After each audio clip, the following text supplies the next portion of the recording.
What is going on, guys? Your boy Joey 672 coming to you guys with a video right now. So I want to go over Howie Roseman's press conference. This is pretty important, because we haven't heard from Howie since after the loss to the Tampa Bay Buccaneers in the wild card.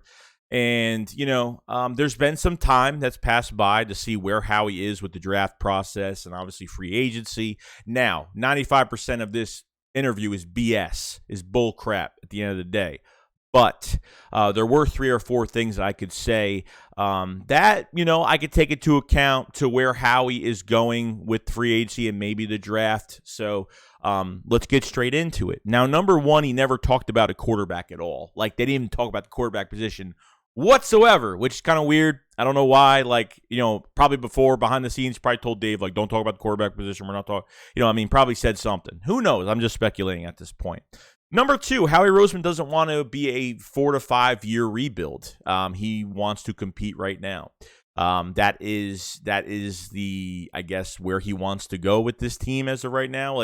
I guess it really tells me that he wants to be aggressive. I think we kind of guessed that at the end of the year press conference, but for him to tell us he doesn't want to wait 4 to 5 years to rebuild is telling me that they're going to bring in some promising players. He's going to be very aggressive. Now, I'm not saying quarterback. Okay, don't twist my words around. All I'm saying is that he's going to bring in some long-term contracts here, which is going to be my third thing I want to talk about, is that Howie Roseman said he's kind of done with the short term. The past couple drafts, he hasn't hit on some draft picks, which he did say. Obviously not the names, but we know who those names are.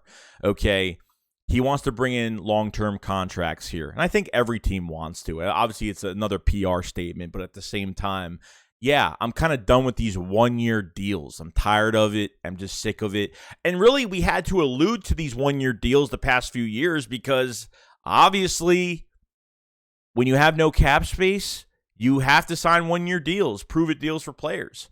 And you have to fill spots as best you can with the cap space that's available to you, especially if you have no draft capital. But this year is a different story. You have flexibility in cap, and you have flexibility with the draft compensation. Okay, so he has stated that he wants to bring in some long-term valuable contracts and players to add to this roster, which is a really good sign that he's going to be aggressive on top of that. So it's good. Finally, this is the most important one that kind of made me scratch my head. This press conference went pretty well. I was really happy. And then this ending statement, which I really just kind of turned me the wrong way. Now, this statement is based off of Howie's procedure going to this draft and picking players out of this draft, okay? So I'm going to read something, quote unquote. I typed it up so I would remember it, quote unquote. So this is what he said. So he says, there may be a really good player, but if he doesn't fit what the coaches want to do, he's not going to look good here.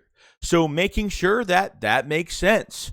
We can't force what's not there. If you do force that's not there, then you waste one of your resources. That really alarmed me a little bit because I'm tired of analytical picks. You got to pick best player available. So if David Ojabo comes down to 15 and he's sitting there and then he asks Jonathan Gannon, you know what? Do you like him? And he says, you know what? No, I don't think, over some stupid reason. Okay? And then they pass up on him and they want to bring a play. Look, most of these early first-round talents could, most of these first-round talents could pretty much play in any scheme, okay? And I understand it depends on position, and I understand this whole thing of you want to draft the right player that fits with your scheme. I understand that, okay? But when it comes down to it, you cannot just do that and pass up on players just because Nick thinks that Treylon Burks is not going to fit with your system or stupid crap like that is going to make us lose this draft. Is going to cause us to make bad decisions in this draft. Okay? I'm tired of messing. I'm tired of obviously passing up on players that are successful somewhere else. I'm just tired of it, okay? So that statement right there is just the ending I get when he says we can't force what's not there, but at the same time, you got to pick best player available on your board. It's more than need, to be honest. It is. Because it's sort of need, but it's more best player available because there's going to be a lot of players at 15 if they don't move up. There's going to be a lot of players available that are good, that are going to help the Eagles day one and be a huge difference to this offense or this defense, okay? Does Howie Roseman have the final say? Yeah, I guess so.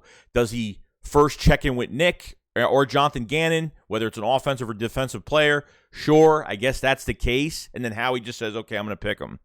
I guess that's how it goes. I mean, there's been rumors that Jeffrey Lurie was picking some of these picks the past couple seasons. You know what I mean? And Howie Roseman and Jeffrey Lurie were down the middle, and maybe not the blame was on Howie Roseman at all. But at the same time, I know that Doug Peterson didn't draft Jalen Reagor because he already stated that he didn't. So they have to fix this because this statement really worried me a little bit, just a little bit at this point. So, you know, it is what it is. I don't know which way they're going to go in this draft. Everything's still a question mark right now. We still got to get through free agency. So if you don't want to draft a good player because he's not going to fit what we're doing, look, unless it's the later rounds, I can see they're more picky just because, like, they really have to hit on, you know, they want to really hit a gem in the 5th or 6th round. I can understand that if they're picky in that sense. But if you're talking early first round, you cannot go by this procedure of, like, does he fit our system? He's not going to fit too well here. Let's just pass on him and get another player. That's BS. So I hope that's not the case. We'll talk about this another time, and we're going to have a lot of time. I mean, we have a lot of time before the draft, and the draft will be here before we know it. So let's get through free agency first. That was the press conference from Howie Roseman. I can't talk right now. And let me know in the comment section below what you guys think about his statement at the end, and just his press conference in general. If there's anything you guys want to add, just leave it in the comment section below, and I will read it and get back to you. And I will see you guys later. Shake Squad up, follow us. Peace out, guys. Peace.